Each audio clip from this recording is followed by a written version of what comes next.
Next up, we have Adam Beckner. Adam does amazing social media and video content. Adam is a graduate of West Texas A&M University with a business degree in marketing. And I think if I remember him explaining it right, he had a great time in college, learned a lot, met some amazing people along the way, but he developed the skill sets from marketing theory into marketing practice to help people take their brand to the next level. So he's gonna be talking to you today about ways that you evolve in creating connections with others and how you provide value in such a way that people keep wanting more. So please help me welcome to the stage, Adam Beckner. There we go. Can you guys hear me all right? Yeah. Awesome. Well, I kind of want to shift the energy in the room here. And can I have everybody please stand up just a little bit? Through Jody and Aaron's speech, they gave a lot of value in terms of things that we could do to implement things in our life, but also into our business. And so I had 3 statements that I wrote down during their speeches, and I want to share those 3 statements with you. But before we get to that part, I'd like you guys to kind of close your eyes, let your arms move freely, and I want you guys to kind of get rid of all of the self-doubt, all of the anxiousness, all of the things that have been built up in your system that just haven't allowed you to move on from point A to point B and reestablishing, okay, what is my point A? Where is my next target? So these 3 statements, after I say each statement, I would like you guys to repeat them after me. So growth is good. There you go. Growth is exciting. Awesome. Growth is full of new possibilities. So as we let go, you guys can have a seat. As we let go of all of the self-doubt, all of the anxiousness, you had a feeling of that now you were connected. Your mind was connected to your soul. And think about that. Growth is good. Growth is exciting. Growth is full of new possibilities. And so hold on to that feeling, because whenever times get tough, people tend to start blaming all the external things in their life of why we aren't producing the positive results that they wanted to produce. And so the biggest thing that people usually blame is time. I never have time to do this. I never have time to do that. But also in correlation with time, people are blaming, well, since I don't have time to do X, maybe I'm just doing too many projects at once. And see, it's not that you're doing too many projects at once, because it's very common for people to be doing multiple projects on a daily basis. So it's not that you're doing too many projects at once, it's that you aren't prioritizing things in the right sequence. And see, I'm gonna be vulnerable for a minute. I am guilty of being the person that blames time. I am guilty of being the person that just sets aside my passions and my dreams in order to do the thing that's gonna pay the bills at the end of the day or at the end of the month. And so whenever I became really self-aware of that, I had a thought. And that thought led me to think, well, am I being the person that God intended me to be?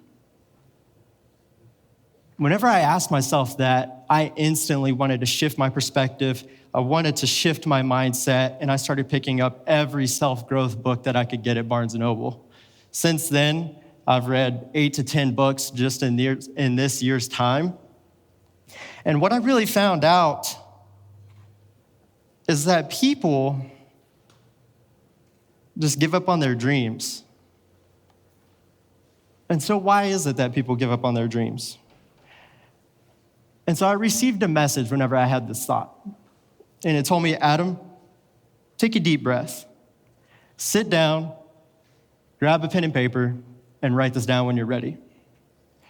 So what I did, naturally, took a deep breath, sat down, grabbed my pen and paper, and said, okay, I'm ready. And the message went a lot like this. Your overall goal does not have to change, but your overall action in the present does. So I'm gonna put that on screen. Your overall goal does not have to change, but your overall action in the present does. So what does that really mean? Me being that overly critical person that I am of myself, it opened up thousands of new doors, thousands of new ideas. And how was I, supposed to navigate that?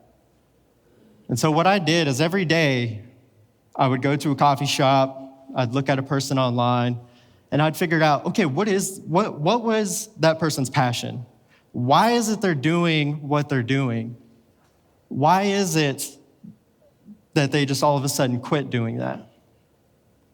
And it comes from that people do not receive the results that they're looking for in years 2, maybe year 5, even for some people, year 10. And so the reason why people quit on their dreams and building their businesses is because of things like ignorant expectations and losing the willingness to learn and grow and innovate kind of as we did as in all of our upbringings, through our teenage years, through our young adulthood, college, any point in life, at some point we all forget to keep innovating. So with innovation, that's what a child's mindset's like. So why is it that we lose that mindset? You want to have the want to innovate your business. You have to want to innovate your brand online. Now, I don't want to stand up here and tell you how great content marketing is now as it was 10 years ago, simply because I was 15 years old. And at 15 years old, I only cared about 2 things. I was playing Call of Duty with the boys, chasing girls after school. But at 15 years old, I do remember telling my mom one thing. And that one thing was I wanted to own a company that helped people see their potential, but also help them reach their desired level of success. So I am getting to fulfill my mission at 25 years old that I had at 15. But let me take you back 4 years ago. 4 years ago, I was laying on my bed after doing some college homework, and I was curious. See, I was an avid video game player growing up. Me and my brother, always on the sticks, chopping it up, having good competitions, me getting mad. That's kind of where that natural competitor in me came out. But I was curious to know what was going on in the gaming industry. And so what I did is I went to Instagram and I typed in Call of Duty because, like I said, Call of Duty was my game of choice. And I found this one page. This one page was called Call of Duty World League. The Call of Duty World League was a professional league for Call of Duty players. That's right, I said professional Call of Duty players. And see, these Call of Duty players, they were traveling all over the world, but they were also getting paid to play. And so whenever they would win these tournaments, I'm not saying this is any type of ordinary amount of money either. I'm talking 6 figures to win a Call of Duty tournament. 6 figures, think of that. At that moment in my 18-year-old brain, I was like, that's it. That's what I'm gonna do. I was good at Call of Duty before. I'm sure I can pick up the controller again and pick up, right where I left off. And, through a lot of time and a lot of practice and, jumping kind of from team to team, trying to play in these tournaments, I got the results that I needed. The results that I needed is what led me to the other side of the video game world. And that's what we call content creation. You see, these content creators, they were creating games on the games that they were playing, and then they were posting them to things like YouTube, but then they were also live streaming on Twitch. And what I found the most common thing between all of those creators is that, one, they were building a brand. The second thing that they were doing is they were creating a community that supported them, that stood behind them. And now they weren't only supporting them through their views, but they were also supporting them financially. And so, whenever I picked up on those 2 things, I began my content creation journey.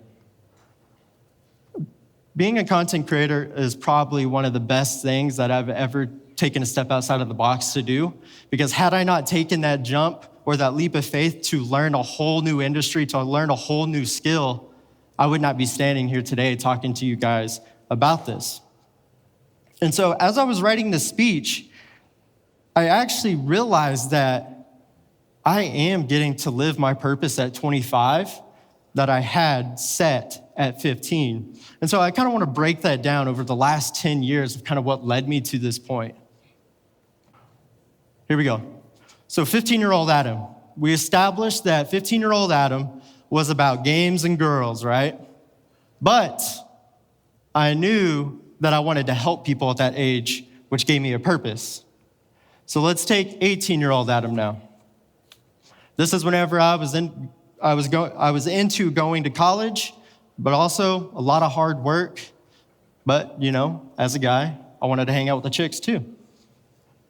But I knew at 18 that if I did not begin to learn everything and be like a sponge and soak up all the information around me, I was never going to be able to live into my purpose. So now, from the ages 18 to 22, I met a girl. Usually, you come home and you tell your mom, "Hey, Mom, I met a girl." It goes one of two ways. In this case, it was good, because that girl that I met sitting right back over there is my wife today. So, thank you. So instead of living life as a 22-year-old, having fun, hanging out with all the lovely ladies, notice we graduated from girls to chicks to ladies. Notice it, I just wanted to point that out. Now, at that age, it was about making sure I had the drive to fulfill the dreams that my wife and I had always talked about before we got married. So from 22 to 25, this is where I really began to embrace my inner creativity, because I always saw creativity as people who just, drew art, sold art, that kind of thing, but I never really thought about creativity in like a business sense. And so that's whenever I really began to kind of embrace that inner me, and I began working nonstop, day and night, on becoming the best content creator that I could be. That a way, today, I could begin to make an impact on the world. So what I'm excited to share with you all today is that I do get to fulfill 15-year-old Adam's mission by helping you all understand how to make internet money. So with making internet money, I use a tool called the value ladder. The value ladder is a very easy system to follow, and that was the point of it. It was to make sure you clarified what your business was online and the steps that you needed to take as a company in order to really fulfill your company's mission. See, with the value ladder, I read a statistic that this came from Donald Miller, the author of Story Brand. If you guys haven't read it, I would definitely recommend that. He said that only 5% of people within companies only understand the company's mission. Where's the disconnect with the rest of the 95%? That was my first question. And so a tool like this can help the company internally figure out, okay, here's point A, here's point B, and here's the final point that we need to get to. So in stage one, this is all about characteristics and being different online. Now, with a show of hands, how many of us have seen those Facebook ads where I just made $10,000 online in about 2 weeks? Click that link below and I can show you how to do it. How many of us have seen that ad? Those ads are pretty annoying, right? And so to me, that's about making fast cash. What do we know about fast cash? What's the most important thing that we know about fast cash? It exists, but it's not long-term. That's the most important thing. Fast cash is not long-term. So with a value ladder, you need longevity. And so in that stage one, you want to be different online. And how I explain this to my clients is you just have to be 100% authentic and 100% genuine. That's it. If you can do that, you start to build a following because people start to see you for who you are. You're not standing around some Lamborghini and all the helicopters that you may have just rented for the hour. Oh, I didn't mean to go forward. So step number 2. So we've identified in step number 1 that being a genuine person is what's going to create your following. So after you create that following, you have to do something called a small ask. And so this can be done through paid communities. So a paid community, for example, could be a Patreon.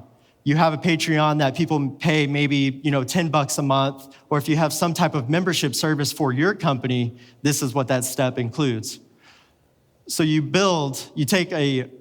have your following, you take a smaller percentage of that following, and then you transfer them into a paid community. So from that paid community, we're moving into step 3. Step 3 is where people start to become invested in you and what it is that you're saying. Number 3, you're starting to prove who you are, and they like that. So in step number 3, this is where, like I said, we have step 1, where you have just your following. Step 2, you have a paid community. Step 3 is now where you're taking people from that paid community and turning them into real customers that are either buying A, products, or B, services. So from that point, we're going to take another small percentage and move them into step 4. So in step 4, now we're taking those real customers that we have developed, and now we really want to start to begin individual relationships with them. If you can build that individual relationships with people within your paid community, you will then have returning customers that are either buying monthly supplies from you, buying books, buying a consulting service from you on a monthly basis. So step number 5 is where life begins to happen for you. And I know Jody talked about this in his speech. And so this is going to kind of flood over onto what he said. But life begins to happen for you. And the way that life begins to happen for you in step number 5 is you have mended the bridge between loyalty and real and returning customers. These loyal customers or the loyal relationships that you have created online are going to be the people who talk about your business on social media. So that's what I mean by that life begins to happen for you, is that now not every day you're not having to, in my case, I work from home. So now I'm not having to go from my bedroom across the hallway to step into the sales gauntlet of, okay, well, if I close this, and this, I'm good for the day. Now you have people that you have served in some point. They saw your service. Now they want to serve back to you. So that's what step number 5 represents. And so as we kind of jump into the conclusion here, I'm putting this graphic up on the screen. And see, I talked about building a value ladder in relationship terms. But in these steps right here, it's the same concept, but these are just examples that you could use to put into your business. And so the reason why I talked about the value ladder in relationship terms versus business is, for one, people understand relationships a lot more than they understand business. And the biggest problem that companies run into whenever it comes to building a digital brand and making money online is that they worry way too much about ROI, return on investment. Instead, you need to worry about your company ROAR, return on active relationships. You see, return on active relationships is what allows you to be making money online. Because like I said, these people are going to be the people that work for you. And as we wrap up, I just want you to know that building a social media presence is a process. You have to buy into the process. You cannot cut the process. If you try to cut the process, you're going to wind up burned out, and you're going to wind up angry, and you're going to be like, all these people that are making money online, are just full of it. That's not true. So, the biggest thing that I could say about building a company online is to make sure you engage with the people who engage with you. I'm Adam Beckner, and I want your company to roar. Thank you.